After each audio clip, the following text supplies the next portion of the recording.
अवशिष्यते। ओम शांति शांति शांति। नामापिते च मधुरं मधुरं स्वरूपं कर्मापिते च मधुरं मधुरा स्मृतिश्च बुद्धिं प्रबोधय प्रभो मधुबोधशक्तिं विद्यां प्रयच्छ परमां परिभावयामि। कोमलं कूजयन् वेणुं श्यामलोऽयं कुमारकः वेदवेद्यं परं ब्रह्म भासतां हृदये मम। कूजन्तं राम रामेति मधुरं मधुराक्षरम् आरुह्य कविताशाखां वन्दे वाल्मीकिकोकिलं। निगमकल्पतरोर्गलितं फलं शुकमुखादमृतद्रवसंयुतं पिबत भागवतं रसमालयं मुहुरहो रसिका भुवि भावुकाः। तृणादपि सुनीचेन तरोरपि सहिष्णुना अमानिना मानदेन कीर्तनीय सदा हरि। नारायणाखिलगुरो भगवन्नमस्ते शिवाय नमः। शिवलिंगाय नमः। तन्मे मनः शिवसङ्कल्पमस्तु। सर्वे भवन्तु सुखिनः। श्रीराम जय राम जय जय राम। श्रीराम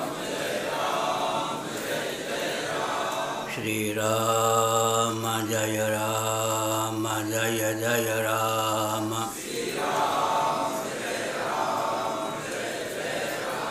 श्रीराम जय राम जय जय राम।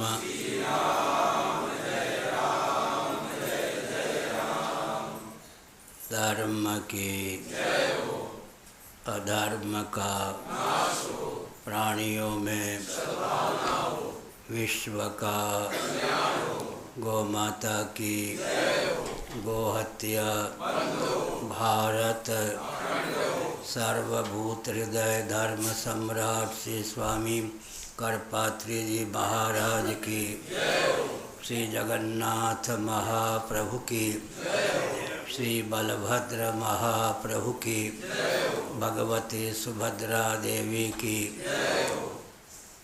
श्री गोवर्धन नाथ की, तीर्थराज प्रयाग की। हर हर महादेव।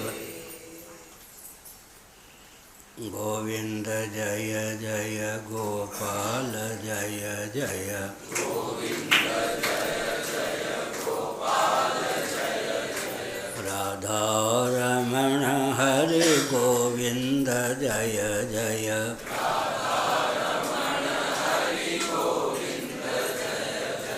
श्री कृष्ण गोविंद हरे मुरारे। श्री कृष्ण गोविंद हरे मुरारे। ये नाथ नारायण वासुदेव। ये नाथ नारायण वासुदेव। गोविंद जय जय गोपाल जय जय।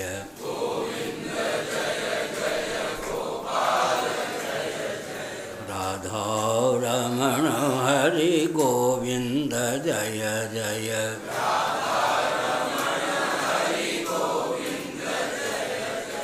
गोविंद जय जय गोपाल जय जय। राधा रमण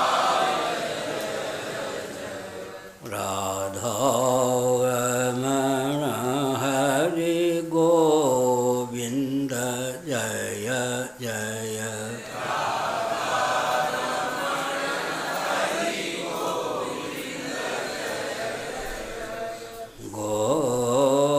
गोविंद जय जय गोपाल जय जय।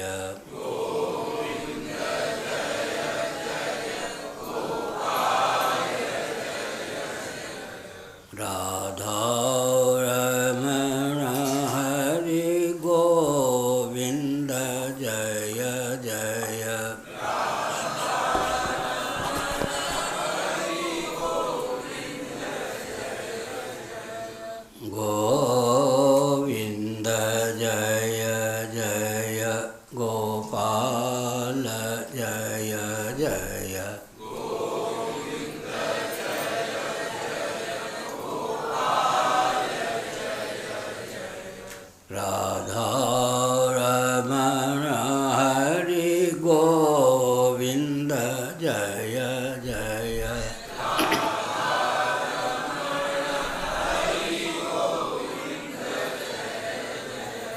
श्री वृंदावन बिहारी लाल की जय। नमो महद्भ्य शंभो शिव शिव शिव शिव शिव शिव नारायण नारायण नारायण।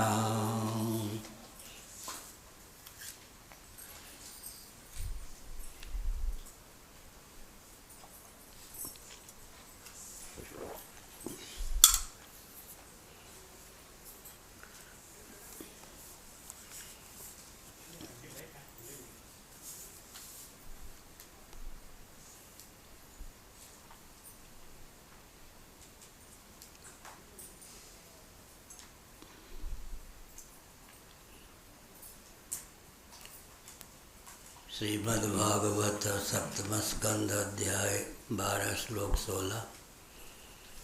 एवं विधो ब्रह्मचारी वानप्रस्थो यतिर्गृही तरन् विदित विज्ञानः परं ब्रह्माधिगच्छति।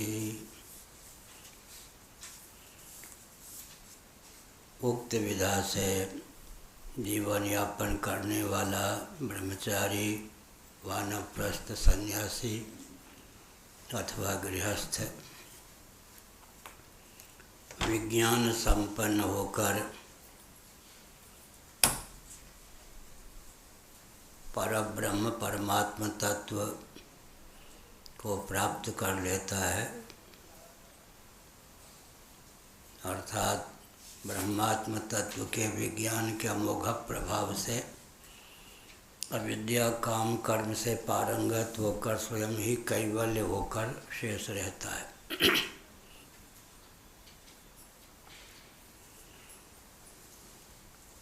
शिक्षा, रक्षा, अर्थ और सेवा के प्रकल्प सदा संतुलित रहें। जनसंख्या न्यून या अधिक ना हो, बहु बेटियों के शील सुरक्षित रहें। इन सब दृष्टियों से सनातन वर्णाश्रम व्यवस्था का अद्भुत महत्व सिद्ध होता है। लेकिन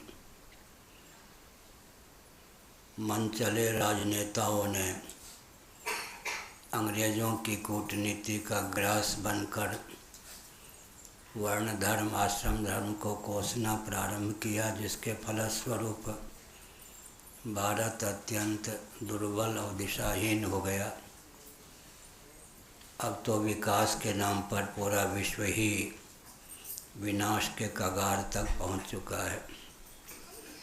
ऊर्जा के स्रोत पृथ्वी, पानी, प्रकाश, पवन अत्यंत विकृत, क्षुब्ध या कुपित हो चुके हैं। चंद्रमा की सतह भी कई मीटर धंस गई है। इसलिए सृष्टि की संरचना का जो प्रयोजन है, मानव जीवन की सार्थकता जिसमें सन्निहित है, उसको समझकर ही विकास को परिभाषित और क्रियान्वित करने पर भव्य विश्व और ब्रह्मांड की अभिव्यक्ति संभव है।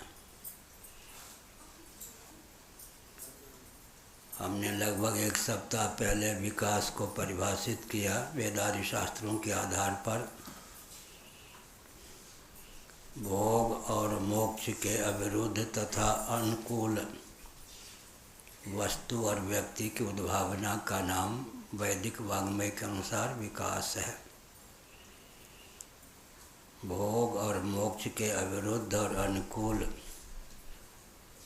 वस्तु और व्यक्ति की उद्भावना का नाम विकास है।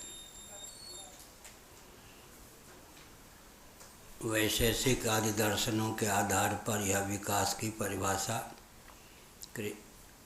रची गई। भोग और अपवर्ग अर्थात मोक्ष के अविरुद्ध और अनुकूल वस्तु और व्यक्ति की उद्भावना का नाम विकास। मानव जीवन की सार्थकता जिसमें सन्निहित है, सृष्टि की संरचना के प्रयोजन की रक्षा जिससे संभव है, उसी का नाम विकास है। श्रीमद्भागवत के 10वें स्कंध में वेद स्तुति सन्निहित है। उसके दूसरे श्लोक के अनुसार श्रीमद् भागवत 10:87-2 के अनुसार बुद्धिन्द्रिय मन प्राणान जनानाम असृजत् प्रभु मात्रार्थम च भवार्थम च आत्मने कल्पनाय च। महासर्ग के प्रारंभ में सच्चिदानंद स्वरूप करुणा वरुणालय सर्वेश्वर ने अकृतार्थ प्राणियों को कृतार्थता का अवसर प्रदान करने की भावना से उन्हें देहेंद्रीय प्राणांतःकरण से युक्त जीवन प्रदान किया, ताकि वे अर्थ धर्म काम और मोक्ष संज्ञक पुरुषार्थ चतुष्टय को सिद्ध कर सकें। भोग और मोक्ष पुरुषार्थ चतुष्टय को दो ही शब्दों में ख्यापित करें तो भोग और मोक्ष कह सकते हैं। वैशेषिक दर्शन के दूसरे सूत्र के अनुसार अभ्युदय निश्रेयस कह सकते हैं। लौकिक पारलौकिक उत्कर्ष का नाम भोग है और स्वरूप स्थिति का नाम मोक्ष है, अर्थात अनात्म वस्तुओं के अनुरूप आत्ममान्यता का त्याग कर आत्मानुरूप आत्मस्थिति का नाम मुक्ति है। श्रीमद् भागवत ने मुक्ति को स्वयं परिभाषित किया है। मुक्तिर्हित्वा अन्यथा रूपम स्वरूपेण व्यवस्थिति ही, अन्यथा रूपम हित्वा स्वरूपेण व्यवस्थिति मुक्ति ही। अनात्म वस्तुओं के अनुरूप आत्ममान्यता का त्याग कर आत्मानुरूप आत्मस्थिति का नाम मुक्ति है। परम ब्रह्माधिगच्छति चरण विदित विज्ञान परम ब्रह्माधिगच्छति। वर्णाश्रमोचित आचार विचार से संपन्न व्यक्ति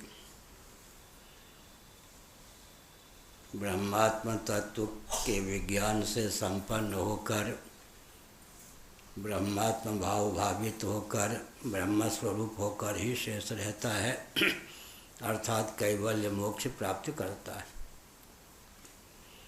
वानप्रस्थस्य वक्ष्यामि नियमान मुनिसम्मतान् यानातिष्ठन् मुनिर्गच्छेत् ऋषिलोकमिहाञ्जसा। अब देवर्षि नारद युधिष्ठिर जी को प्रबोधित करते हुए कहते हैं, कथा की दृष्टि से घटना तो बहुत प्राचीन है। द्वापर और कली की संधि में पांडवों का प्रादुर्भाव हुआ था। मुनि सम्मतान, ऋषि मुनियों के मतानुसार वानप्रस्थ आश्रम के नियम बताता हूँ। इनका आचरण करने पर मनुष्य वानप्रस्थ अनायास ही ऋषियों के लोक को प्राप्त होता है, उसे महर लोक की प्राप्ति होती है। वानप्रस्थस्य वक्ष्यामि यमान मुनिसम्मतान् यानातिष्ठन् मुनिर्गच्छेत् ऋषिलोकमिहाञ्जसा। अंजसा माने सुगमता पूर्वक अनायास। देहत्याग के बाद मुनि लोक को प्राप्त होता है, महर लोक को प्राप्त होता है। भूर्भुवः स्वः महाजनः तपः सत्यम, ये सब लोक हैं। भूलोक से ऊपर भुवः, फिर आगे स्वः महाजनः तपः सत्यम, स्व के बाद महाजनः तपः सत्यम। ये जो चार लोक हैं इन्हीं का नाम ब्रह्मलोक है। ब्रह्मा जी सत्यलोक में रहते हैं, लेकिन ब्रह्मलोक तो महा से ही प्रारंभ हो जाता है। जैसे यह मठ पुरी में है, लेकिन पुरी की सीमा का प्रारंभ बहुत पहले से हो गया है।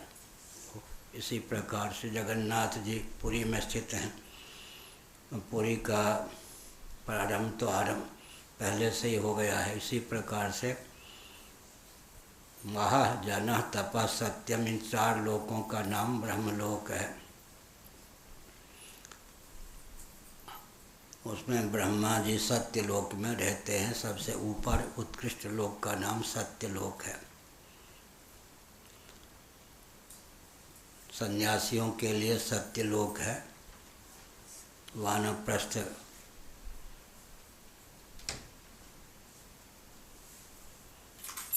आदि के लिए भी लोक हैं। भूर्भुवस्व महा जनः तपः, वैसे तपोलोक वानप्रस्थों के लिए हैं। यहाँ पर प्रसंगानुसार महरलोक की प्राप्ति वानप्रस्थों को होती है, ऐसा कहा गया है। न कृष्टपच्यमश्नीयादकृष्ट चाप्य कालतः अग्निपक्वमथा मम वा अर्कपक्वमुताहरेत।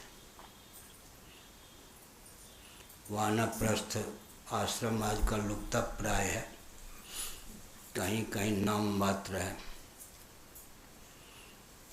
आश्रमों का लोप तो हो ही रहा है, ब्रह्मचर्य आश्रम भी लुप्त प्राय है, वानप्रस्थ आश्रम भी लुप्त प्राय है। शास्त्रीय परंपरा के अनुसार संन्यास आश्रम भी लुप्त प्राय है, केवल बीज रूप में शेष है। गृहस्थाश्रम भी अत्यंत दिशाहीनता को प्राप्त है।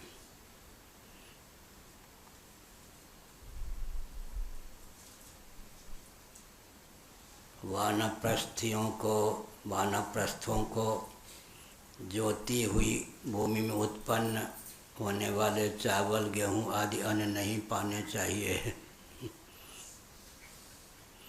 बिना जोते पैदा हुए अन्न का ही सेवन करना चाहिए। असमय में पका हो तो उसे भी न पाना चाहिए।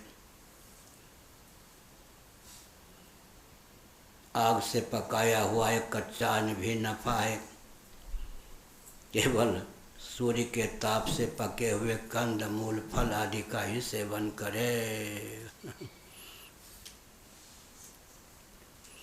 तपोमय जीवन होता था, अग्निपक्व भी नहीं।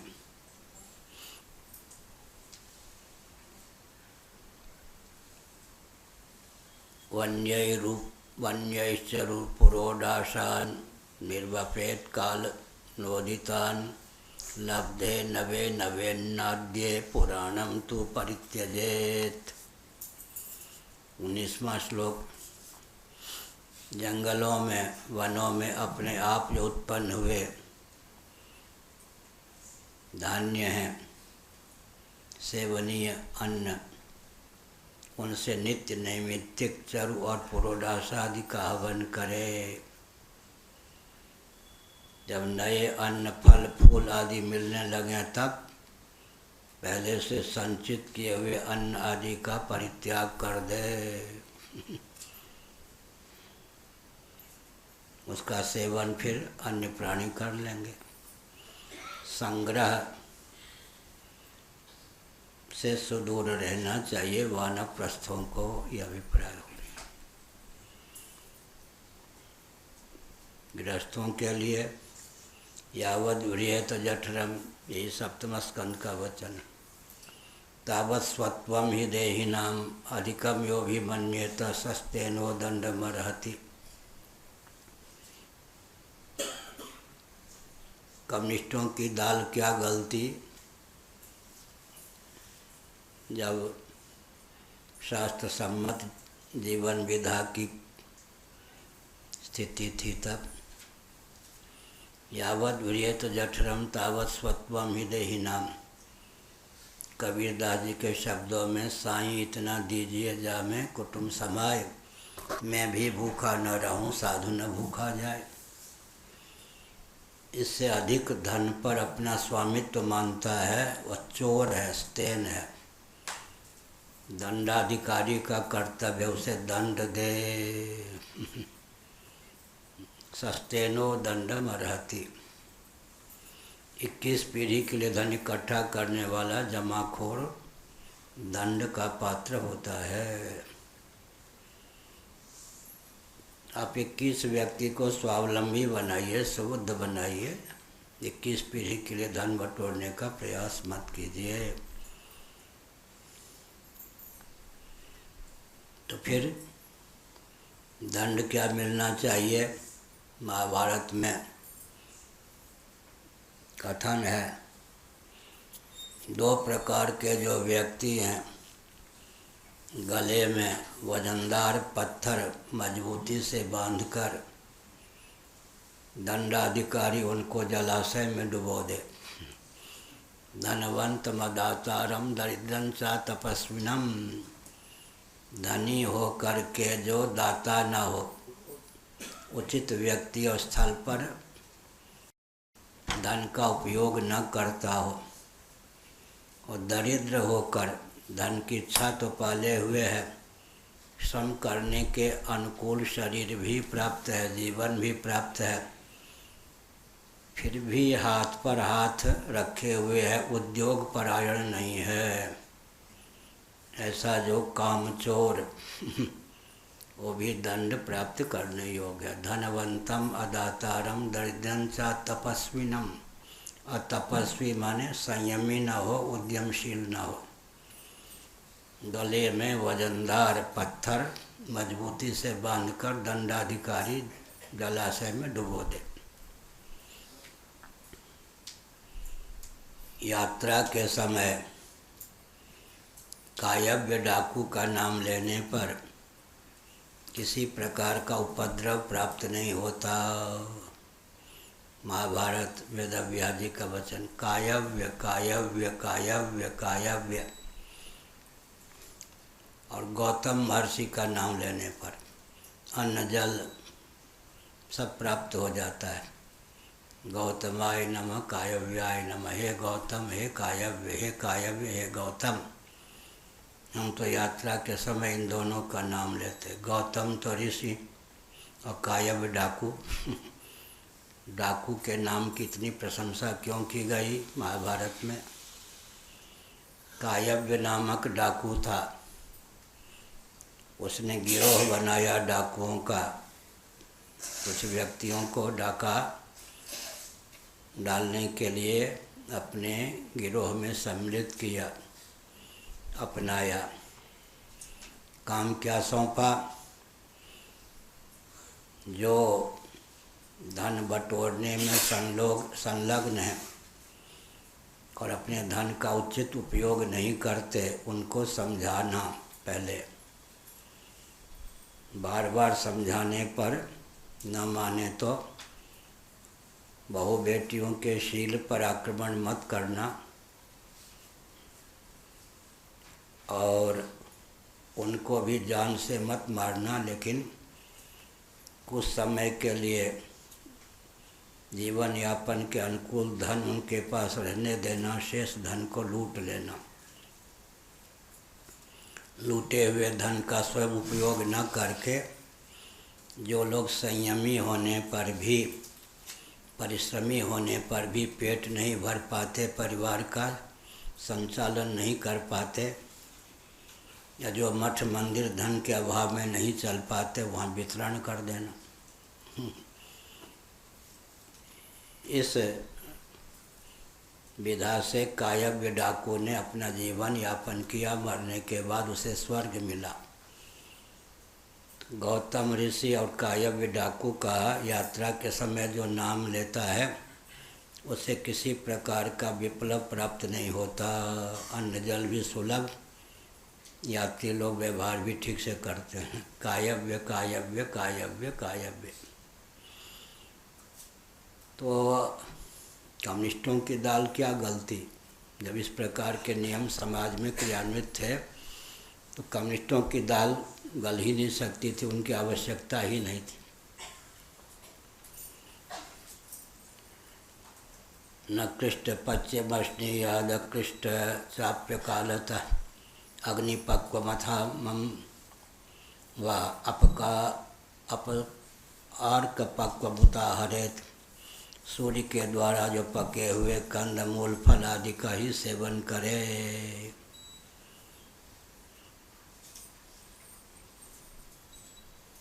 जोती हुई भूमि में उत्पन्न चावल इत्यादि का उपयोग न करे। बिना जोते हुए उत्पन्न अन्न का भी यदि अन्न भी यदि असमय में पका हो तो उसे भी न प्राप्त करे। दो प्रकार की बात है। असमय में कोई अन्न उत्पन्न हो जाए, फल उत्पन्न हो जाए, उसका सेवन नहीं करना चाहिए। एक पक्ष है। दूसरा पक्ष रामचरितमानस में ऋतु अनऋतु का ध्यान रखे बिना जब भगवान राम लंका पर विजय प्राप्त करने के बाद अयोध्या की ओर अपनी सेना बंदरों के साथ लौट रहे थे तो रास्ते में बबूल, कीकर आदि के भी जो वृक्ष थे वो दिव्य मधुर स्वादिष्ट पोषक फल फूलों से युक्त हो गए। कहीं यह प्रशंसा का द्योतक है, कहीं निंदा का। असमय में जो परिपक्व हो जाए या फल जाए वृक्ष, उन फलों का जो कभी कभी बिना समय के ही अन्न पक्व हो जाते हैं, फल भी पक्व हो जाते हैं, उनका भी सेवन न करें।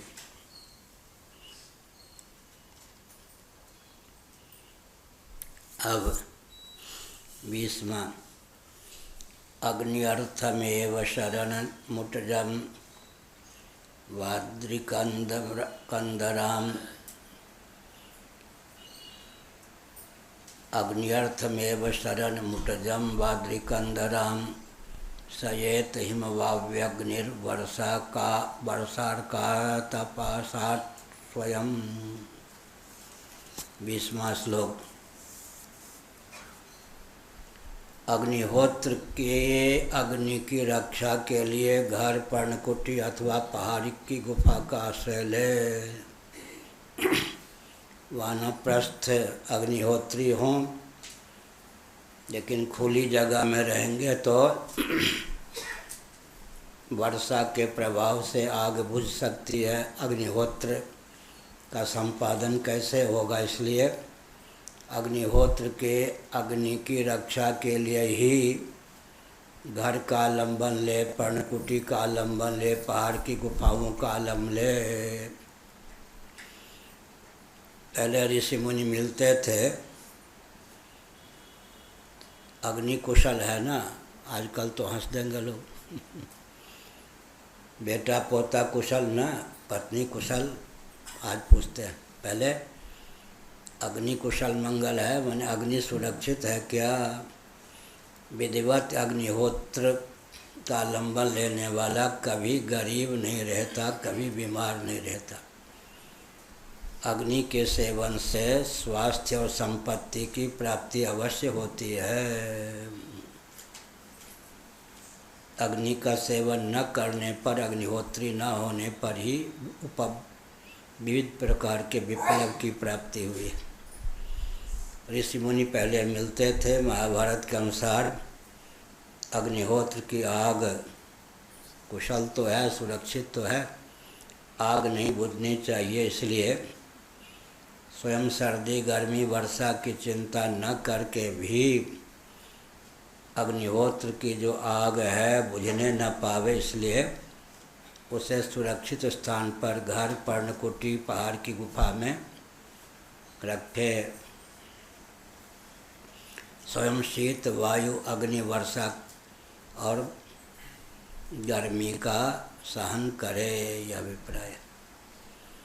हम यात्रा में होते थे और तो कुछ नहीं, एक गीता के गुटका पॉलीथीन में उसे बंद रखते थे, वो न भीग जाए। बाकी तो बस नदी के किनारे हैं, ऊपर से वर्षा हो रही है, बादल गरज रहे हैं, ओले पड़ रहे हैं, सामने अपरिचित नदी है, 3 किलोमीटर दूर रेल का आना जाना होने पर कुछ प्रकाश दिखता है। एक छोटा सा स्थान दिखता है, अनुमान होता था कि यहाँ रेल रुकती होगी, छोटी ट्रेनें रुकती होंगी। अब उस हालत में रात में नदी पार करें, पता नहीं कितना जल हो वर्षा के दिन। पार न करें तो सर पर ही वर्षा हो रही है, ओले भी हो रहे हैं बिजली भी चमक रही है। ये सब घाटियाँ बहुत पार की हैं। बद्रीनाथ से ऊपर माना गांव से ऊपर वसुधारा, वहाँ से लेकर कन्याकुमारी, पांडिचेरी, रामेश्वरम, श्रृंगेरी तक घूमा हुआ है पैदल। 1 रुपया नहीं, 1 से अधिक कटिवस्त्र नहीं, हाथ में कोई जलपात्र भी नहीं। तो यहाँ पर अग्निहोत्री को ध्यान रखना चाहिए। स्वयं तो सर्दी गर्मी वर्षा का सहन करे, लेकिन आग न बुझने पावे। लेकिन इन प्रवचनों को सुनकर कोई एकाएक वर्षा आदि में रहना प्रारंभ करेगा तो हॉस्पिटल पहुंच जाएगा। धीरे धीरे उस प्रकार के शरीर की क्षमता भी लुप्त होती गई है ना। धीरे धीरे शनै शनै प्रतीक्षा भी धीरे धीरे होनी चाहिए। केश रोम नखश्मश्रु मलानि दधत कमंडल वजिने दंड बल कलाग्नि परिच्छदाम। यह है, सिर पर जटा धारण करे, केश रोम नख दाढ़ी मूछ न कटवावे,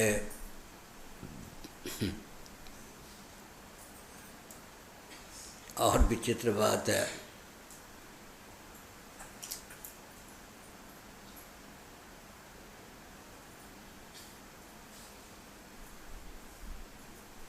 मैल को भी शरीर से अलग न करे। अब जो वन में रहने वाले कौन होते, बैल इत्यादि हमने देखा है, बहुत हृष्ट-पुष्ट होते। हरिद्वार आदि की ओर पैदल यात्रा किए, वन के सांड इत्यादि बड़े मजबूत होते हैं। श्रृंगेरी में भी थे ऐसे। तो वो अपने आप प्रकृति के द्वारा ही उनका शरीर स्वच्छ रहता है, साबुन आदि कहाँ वर्षा भी उनके शरीर पर ऐसे ही। वैसे आजकल अगर नकल करे तो जहाँ मैल जम जाता है वहाँ व्रण हो ही जाता है। तो वो प्रकृति प्रदत्त वातावरण में रहने के कारण रोगता भी नहीं होती थी, स्वस्थ शरीर रहता था और उस प्रकार की क्षमता भी प्राप्त रहती थी। जटा धारण करे, केश रोम नख दाढ़ी मूछ न कटवावे, मलमल के स्नान न करे, मुसलक प्रवेशवत, विशेषकर गंगा यमुना इत्यादि जो दिव्य नदियां हैं उनमें स्नान करते समय शरीर को रगड़े नहीं।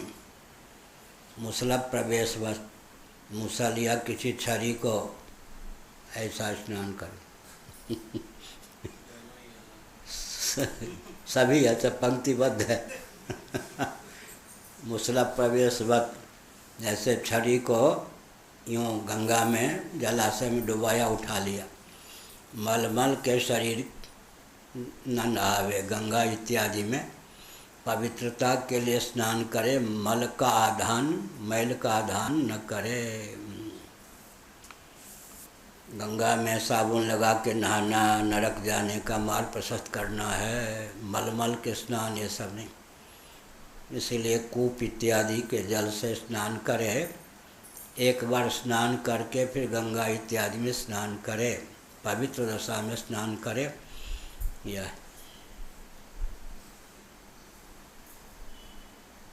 कमंडल होना चाहिए, मृगचर्म धारण करे, आश्रमोचित दंड धारण करे, वलकल वस्त्र धारण करे। अग्निहोत्र की जो सामग्रियां हैं उनको ही अपने पास रखे, अतिरिक्त कोई सामग्री अपने पास न रखे। अब तो वानप्रस्थ का लोप ही है। चरेद बने द्वादशाब्दा नष्टो वा चतुरो मुनि, द्वावेकम वा यथा बुद्धिर्न विपद्येत कृच्छ्रतः। 22वां।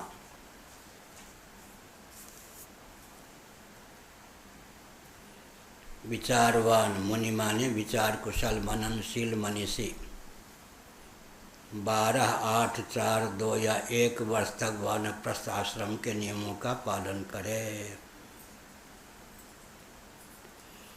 1, 2, 4, 8, 12 या 12 वर्षों तक, नहीं तो 8 वर्षों तक, नहीं तो 4 वर्षों तक, नहीं तो 2 वर्षों तक, नहीं तो कम से कम 1 वर्ष तक वानप्रस्थ आश्रम के नियमों का अनुपालन करे।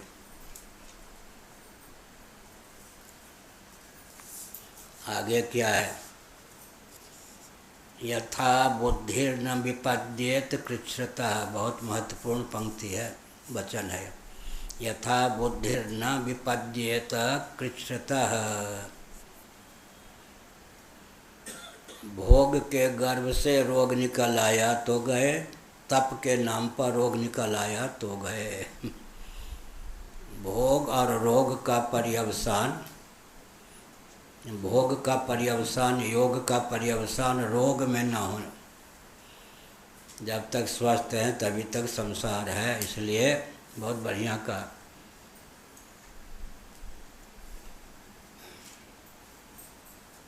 यथा बुद्धिर्न विपद्येत कृच्छ्रतः, अधिक तप करने पर, क्लेश सहने पर बुद्धि बिगड़ न जाए, विक्षिप्त न हो जाए। सहिष्णुता की सीमा में ही तप करना चाहिए, धीरे धीरे सहिष्णुता आती है, एकाएक नहीं। बहुत बढ़िया। तप के नाम पर जब भोग का पर्यवसान अगर रोग में हो गया और योग का पर्यवसान भी कहीं रोग में हो गया तो दोनों व्यर्थ। प्राय आजकल भोग का पर्यवसान भी रोग में और योग का पर्यवसान भी रोग में योग का पर्यवसान भी रोग में हो जाता है। अधकचरे गुरु लोग जो योग सिखाते हैं उसका पर्यवसान रोग में हो ही जाता है। भोग और योग के गर्भ से रोग की प्राप्ति ना हो जाए, इसका ध्यान रखें। अधिक समय के रोगी को लोग कहते हैं इनका तो अब स्वभाव ही हो गया है, अंतिम सांस तक इसी हालत में रहेंगे। 2-4 दिन कोई बीमार रहे तब तो सेवा होगी, नहीं तो समझ लेते हैं इनको तब कराते हुए मरना। इसलिए भोग का पर्यवसान रोग में न हो और योग का पर्यवसान भी रोग में न हो।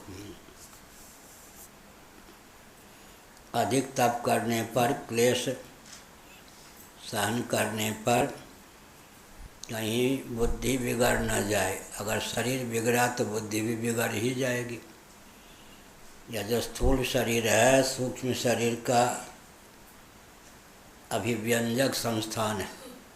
कर्मेंद्रिय पंचक, ज्ञानेंद्रिय पंचक, प्राण पंचक, अंतःकरण चतुष्टय, अंतःकरण पंचक का नाम सूक्ष्म शरीर है। सूक्ष्म शरीर कारण शरीर का अभिव्यंजक संस्थान है। गाढ़ी नींद में कारण शरीर का भान स्फुट रीति से होता है। कारण शरीर जीव का अभिव्यंजक संस्थान है। जीव जीवनधन जगदीश्वर का अभिव्यंजक संस्थान है।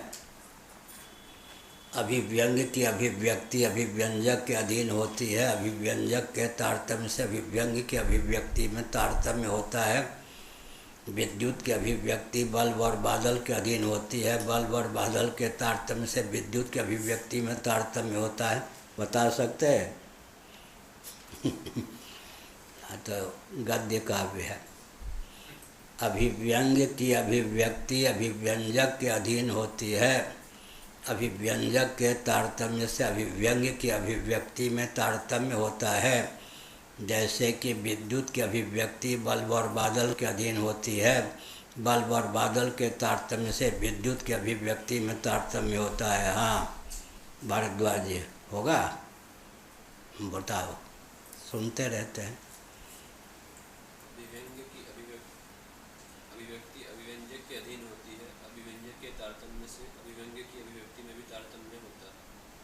जैसे बिजली की अभिव्यक्ति बल्ब और बादल के अधीन होती है। बल्ब और बादल के तारतम्य से बिजली की भी नहीं, ये इंजीनियर हैं, एकलौता घर के, फिर बाबा हैं बैठ हरियाणा के। ये सब लाखों पर पानी फिरते, ये सब बहुत ऊँचे, ये हैं क्या क्या डिग्री है, ये हैं, ये सब। ये तो विशिष्टाद्वैत से में है, वो आगे वाले क्या नाम है, ये क्या कहते, ये क्या कहते मालूम है, पवन जी ने, प्रफुल्ल महाराज, प्रफुल्ल जी, ये विशिष्टाद्वैत से में, प्रफुल्ल महाराज, ठीक, प्रफुल्ल। 12, 8, 4, 2 या 1 वर्ष तक वानप्रस्थ आश्रम के नियमों का पालन करे। अधिक तप के कारण कहीं रोग न हो जाए, बुद्धि विचलित न हो जाए, इसका ध्यान रखना चाहिए। हमने कहा कि स्थूल शरीर जो है यह, इसकी क्या विशेषता है, इसके बाह्य हिस्से में पंच कर्मेंद्रियों को, पंच ज्ञानेंद्रियों को व्यक्त करने के संस्थान सन्निहित हैं। अभ्यंतर भाग में अंतःकरण चतुष्टय को और प्राण पंचक को अभिव्यक्त करने के संस्थान हैं।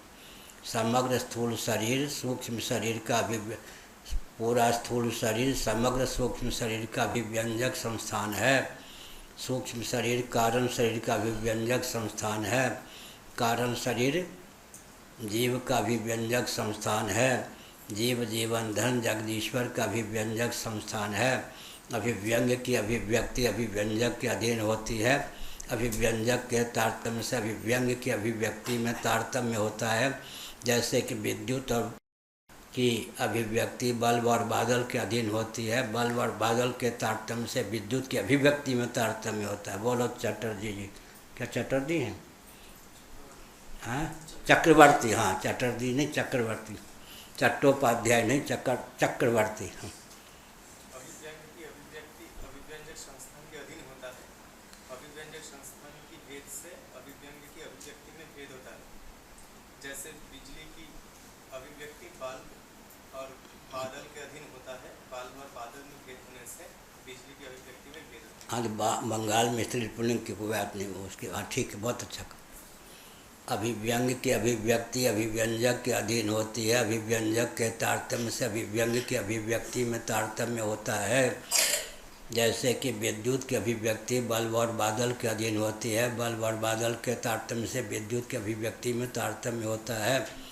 सूक्ष्म शरीर की अभिव्यक्ति स्थूल शरीर के द्वारा होती है। कारण शरीर की अभिव्यक्ति सूक्ष्म शरीर के द्वारा होती है। जीव की अभिव्यक्ति कारण शरीर के द्वारा होती है। जगदीश्वर की अभिव्यक्ति जीव के द्वारा होती है। स्थूल शरीर सूक्ष्म शरीर का, सूक्ष्म शरीर कारण शरीर का, कारण शरीर जीव का, जीव जीवन धन जगदीश्वर का, और जीवन धन जगदीश्वर ब्रह्म का अभिव्यंजक संस्थान है। इसलिए शरीर को ऐसा रखना चाहिए कि रुग्णता का शिकार न बन जाए। भोग और योग के गर्भ से रोग न टपक आवे। पर उपदेश कुशल बहुत तेरे, हमारी स्थिति है क्या, निमसारण में थे, सैद्धांतिक टकराव हुआ। टकराव माने हमको बाध्य किया गया तुम अपने सिद्धांत का त्याग करो। हमने कहा मरना पसंद है, शरीर छोड़ना पसंद है, सिद्धांत का त्याग नहीं कर सकता। भगा। और सर्दी गर्मी वर्षा चाहो या न चाहो सनने के लिए बाध्य हो गए। तो पूरा नैमिसारण से लेकर श्रृंगेरी तक पैदल घूमे। श्रृंगेरी से भी इधर आए पैदल ही। तो सर्दी गर्मी वर्षा सहते सहते रग रग में बीमारी हो गई। कभी कभी सिद्धांत की रक्षा के लिए, और तो कुछ था नहीं, गांव घर तो छोड़ चुके थे, शरीर का एक संबल था। सिद्धांत छोड़ूं या शरीर छोड़ूं, शरीर छोड़ने के लिए बाध्य रहता था। शरीर चकनाचूर हो गया। कभी कभी ऐसा भी होता है। सिद्धांत की रक्षा के लिए जीवन को दांव पे रखना पड़ता है। जीवन की रक्षा के लिए सिद्धांत का त्याग करें या सिद्धांत की रक्षा के लिए जीवन को समर्पित कर दें, वो अलग बात।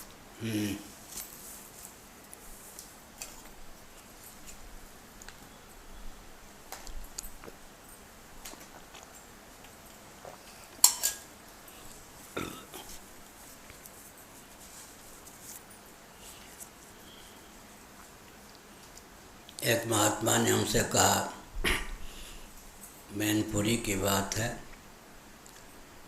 मैदान में जा रहे थे, शौचादि क्रिया से निवृत्त होने में उनके जल का कमंडल था सारे हुए थे।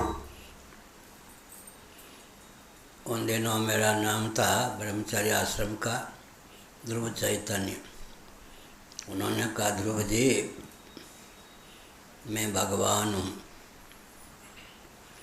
मैंने कहा, प्रत्येक गुरु अपने शिष्यों के लिए भगवान होते ही हैं। उनको संतोष नहीं हुआ। उन्होंने कहा, नहीं नहीं,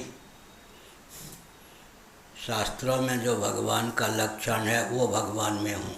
मेरी भी विचित्र स्थिति है। मैंने कह दिया, आप जैसे अभी 365 भगवान भारत में घूम रहे रजनीश आदि, इनमें से एक भी सच्चा भगवान होता तो बाकी सबको मार देता। जैसे कि शिशुपाल को श्री कृष्ण ने मार दिया, आप सब नकली भगवान। मैं समझ गया कि मौत को मैंने हाथ में ले लिया।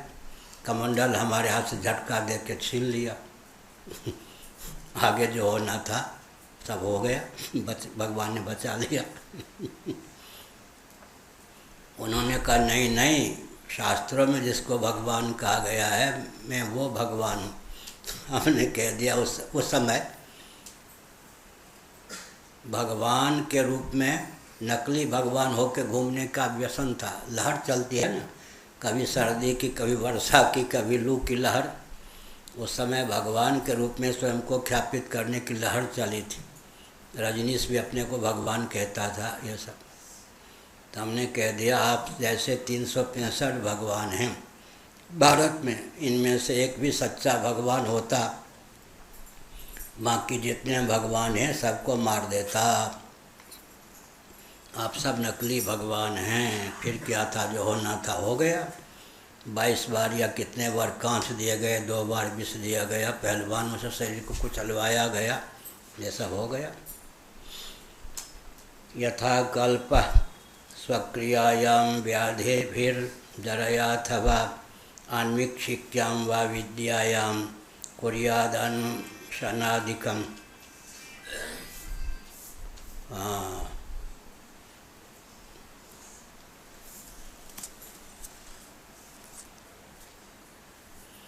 यथा कल्प स्वक्रियायां व्याधिर्जरयाथवा आन्वीक्षिक्यां वा विद्यायां कुर्यादनुशनादिकम्।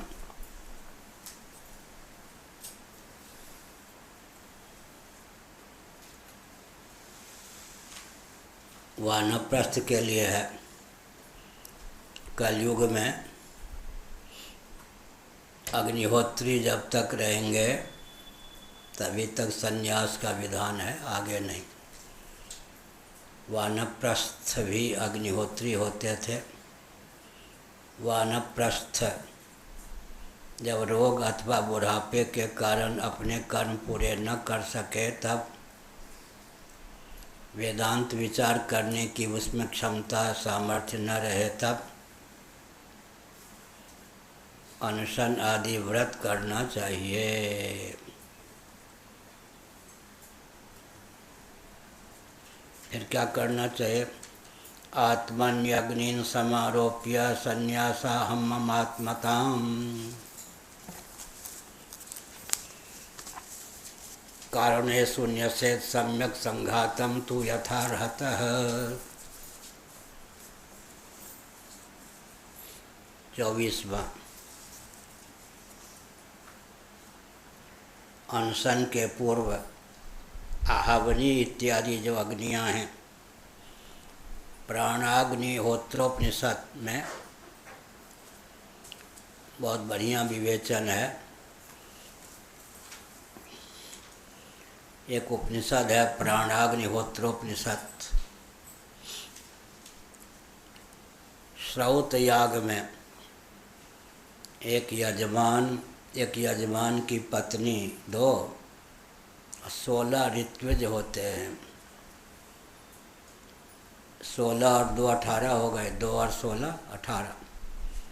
यह जो 18 की संख्या संख्या समीक्षण केवल 2 पृष्ठों का निबंध लिख रहा हूँ।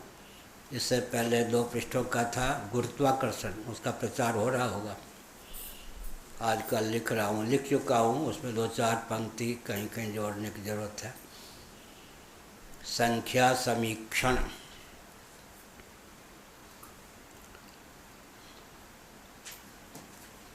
अठारह की प्रसिद्धि हमारे यहाँ बहुत है। श्रौत याग में 16 ऋत्विज होते हैं, एक यजमान होता है, एक यजमान की पत्नी होती है। 16 और 2 18, 2 और 16 18। 18 का इतना महत्व है कि 18 अक्षौणी सेना, 18 दिनों तक महाभारत युद्ध, भगवान राम और रावण का द्वंद्व युद्ध 18 दिनों तक स्कंद पुराण के अनुसार। यह इतिहास भी बन जाता है। ये 18 जो है सब जगह चरितार्थ है। 18वीं संख्या का नाम परार्ध है।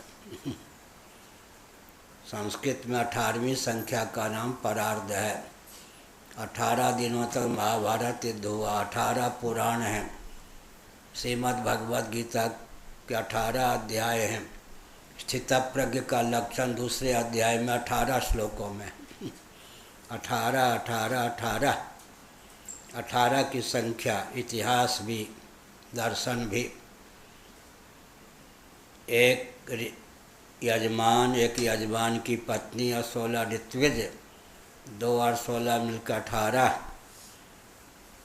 18 की महिमा बहुत है। 18 पुराण हो गए, 18 अक्षौणी सेना हो गई, भगवान राम और रावण का द्वंद्व युद्ध 18 दिनों तक हो गया। 18वीं संख्या का नाम परार्ध है। गीता के 18 अध्याय हैं। गीता के दूसरे अध्याय में स्थितप्रज्ञ के लक्षण 18 श्लोकों में। पंच ज्ञानेन्द्रियाँ, पंच कर्मेंद्रियाँ, पंच प्राण, मन बुद्धि अहंकार, 18 करण हमारे पास हैं।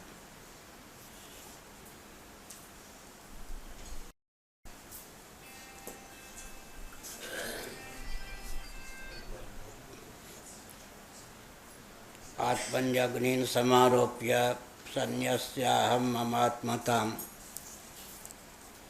कारुणेषु न्यसेत् सम्यक संघातम तो यथार्हतः। अनशन के पूर्व भी वह अपने आहवनी अग्नि, अग्नियों के कई भेद हैं। मंत्र के कारण, दिशा के कारण, दक्षिणाग्नि, ये सब दिक भेद से अग्नि के भेद हो जाते हैं। संस्कार भेद से अग्नि के भेद हो जाते हैं। अग्निमंथन के द्वारा जो आग प्रकट। अब तो शोक का बहुत सा क्षेत्र जो है लुप्त हो गया। शास्त्रीय विधा से शोक भी कहाँ हुआ। शोक होना उचित है या अनुचित? शास्त्रीय विधा से शोक का मार्ग भी लुप्त हो गया। अब तो श्मशान में भी व्यक्ति गपाष्टक करते हैं, सिगरेट पीते हैं, चाय पीते हैं। उनके लिए मुर्दा का जलना, लकड़ी का जलना बराबर हो गया।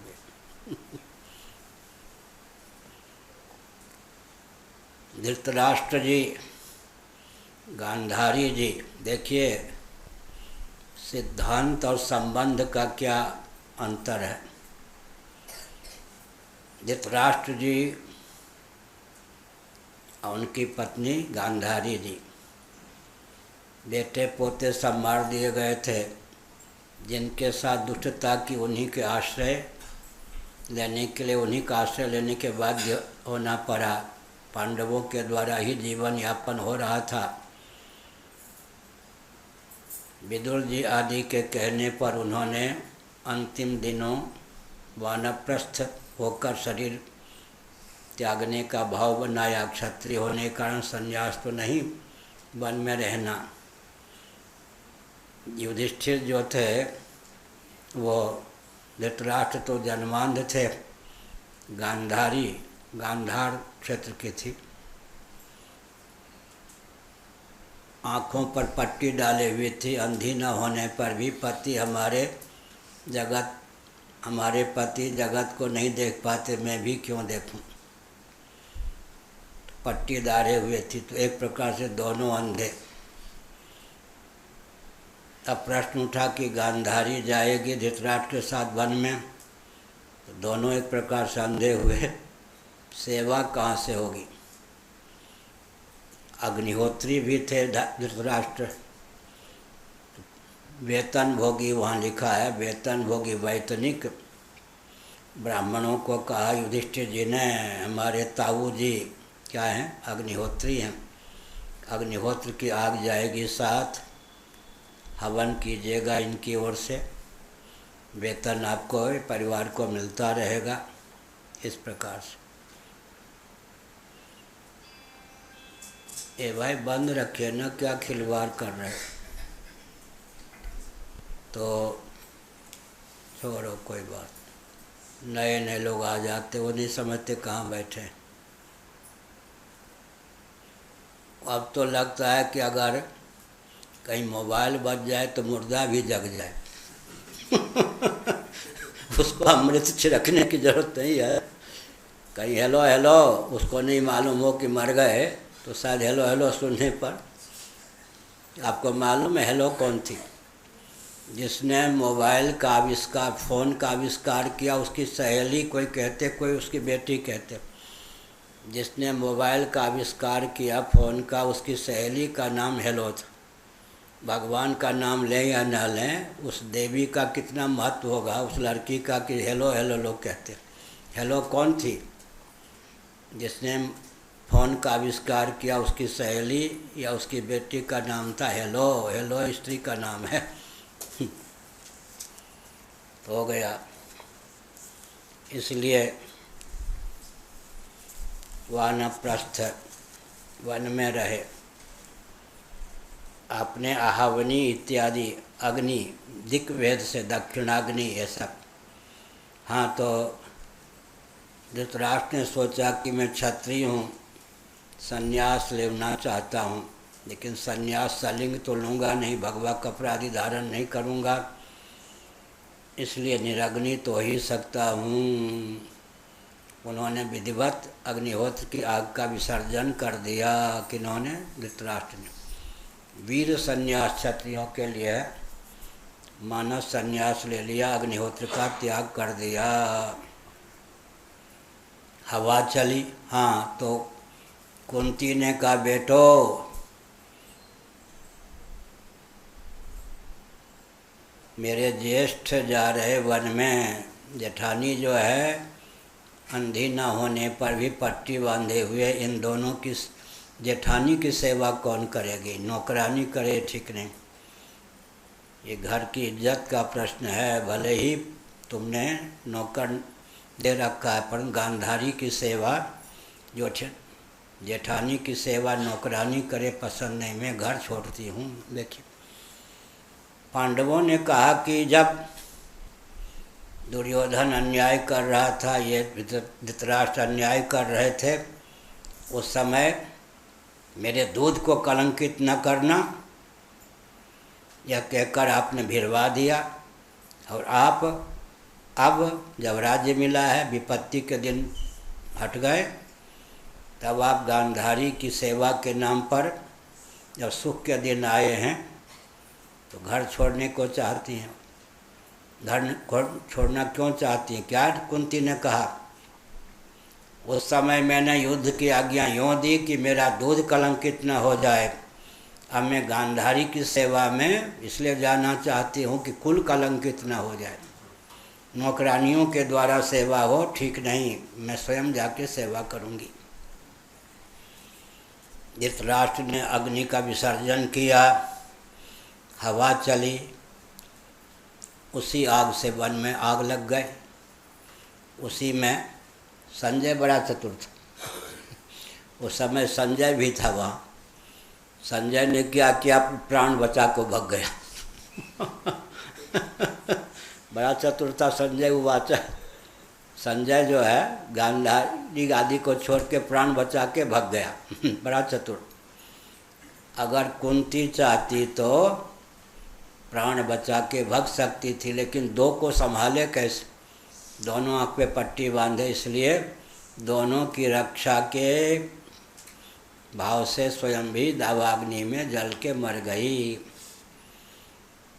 अब नारद जी को सूचना प्रसार मंत्री युधिष्ठिर जी को आके सूचना दी, कहो कुशल तो है, सब कुछ ठीक है। धीरे धीरे कहा बस तुम्हारे यहाँ एक गड़बड़ी हो गई है, तुम्हें मालूम नहीं, आग लग गई उसमें, तुम्हारे ताऊ, तुम्हारी ताई, तुम्हारी माता भी जल पड़ी।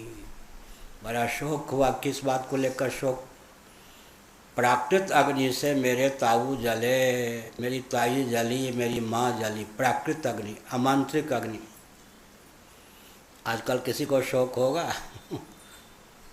का नहीं, प्राकृत अग्नि से नहीं, अग्निहोत्र की जो आग थी उसका विसर्जन किया, हवा के वेग से उसी ने दावानल का रूप धारण कर लिया। अभिमंत्रित अग्नि में ये तीनों जले, तब पांडवों को कुछ क्या हुआ, युधिष्ठिर जी को शोक कुछ कम प्राप्त हुआ। ये सब प्राकृत अग्नि से जलना पहले शोक का विषय था, अब तो अभिमंत्रित अग्नि का ही लोप हो गए। हमने बताया ना, एक थे राधे श्याम खेमका, बाद में कल्याण के संपादक हुए। मेरे सामने की बात है, पूज्य गुरुदेव ने कहा कोई अग्निहोत्री काशी में नहीं रह गए। एक अग्निहोत्री थे, वो भी वृंदावन चले गए श्रोतमुनि आश्रम में। खेमका तुम ही अग्निहोत्री बन जाओ, ब्राह्मण तो कोई बन नहीं रहा, क्षत्रिय वैश्य होके भी। खेमका तो बड़ा चतुर, उसने कहा महाराज आपसे मैंने पंचदशी पढ़ ली, अब मैं वेदांती हो गया, अब मैं क्या अग्निहोत्री हूँ। महाराज ने कहा अच्छा तुम भी अब वेदांती हो गए। महाराज को बहुत कष्ट था कि काशी में भी कोई ब्राह्मण क्षत्रिय वैश्य अग्निहोत्री नहीं रह गए, अब तो सब प्राकृत अग्नि से ही जलना हुआ।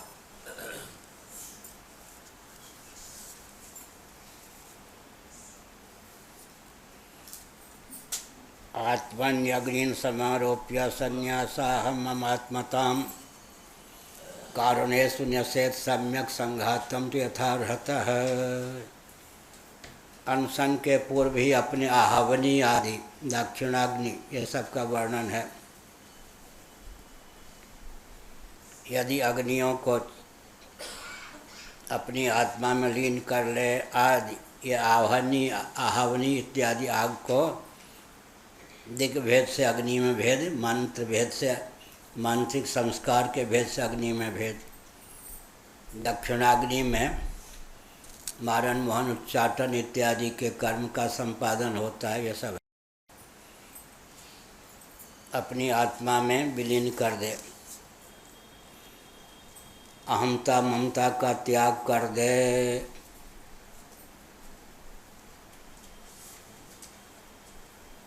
शरीर को भी उसके कारणभूत तत्व में यथायोग्य भलीभांति विलीन कर दे। पंचीकृत पंचभूतों का तारतम्य संघात रूप स्थूल शरीर है, इसलिए भावात्मक राज्य में, भाव राज्य में पृथ्वी का अंश पृथ्वी को सौंप दे, जल का अंश जल को सौंप दे। क्षित जल पावक गगन समीरा पंचरचित या धम शरीरा। और अग्नि का अंश जो शरीर में है समष्टि अग्नि में होम दे, सौंप दे, समर्पित कर दे। वायु का अंश वायु को दे दे, आकाश का अंश आकाश को समर्पित कर दे। तब क्या होगा? तयोर व्यष्टि समष्टिता, व्यष्टि अभिमान विगलित होकर समष्टि तादात्म्यपत्ति की स्थिति होगी। विश्व की वैश्वानर रूपता, तेजस की हिरण्यगर्भ रूपता, प्राग की ईश्वर रूपता, तुरी की ब्रह्म रूपता का जिसको ज्ञान है विधिवत, तद अनुकूल जिसके हृदय में निष्ठा है, वह ईश्वर कल्प हो जाता है। हम बोलो चक्रवर्ती जी, ईश्वर कल्प होने के लिए क्या चाहिए? विश्व की वैश्वानर रूपता, तेजस की हिरण्य रूपता, प्राज्ञ की ईश्वर रूपता और तुरीय की ब्रह्म रूपता का यानी एकत्व का चिंतन जिनके मन में हो जाए वो हो सकता क्या हो जाता, ईश्वर कल्प हो जाता। वो जो चाहे परिवर्तन जहाँ अपेक्षित है करने में समर्थ होता है। ठीक है बच्चे।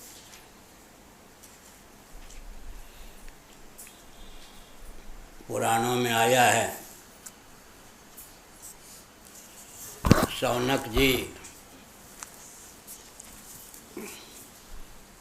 अच्छा ये रह गया, कल ढूंढ लें, कल है ना प्रवचन। शौनक जी भोजन करने बैठे थे, भोजन परोसने वाले भोजन परोस रहे थे। उन्होंने देखा कि एक तेजस्वी कोई आ रहा है, भूखा लगता है, भोजन मांगेगा। भोजन परोसने वाले से कहा, मुस्कुरा के मना करेगा, कुछ बोलेगा, उससे इसकी निष्ठा समझ में आ जाएगी। मना करने पूछने का, तुम्हारे दरवाजे से वैश्वानर भूखा लौट रहा है, आइए आइए भोजन कीजिए। इसलिए पहले जो ऋषि मुनि थे, विश्व की वैश्वानर रूपता, तेजस की हिरण्यगर्भ रूपता, प्राग की ईश्वर रूपता, तुरी की ब्रह्म रूपता का ज्ञान था। इसके कारण वे अमित शक्ति संपन्न थे। हर हर महादेव।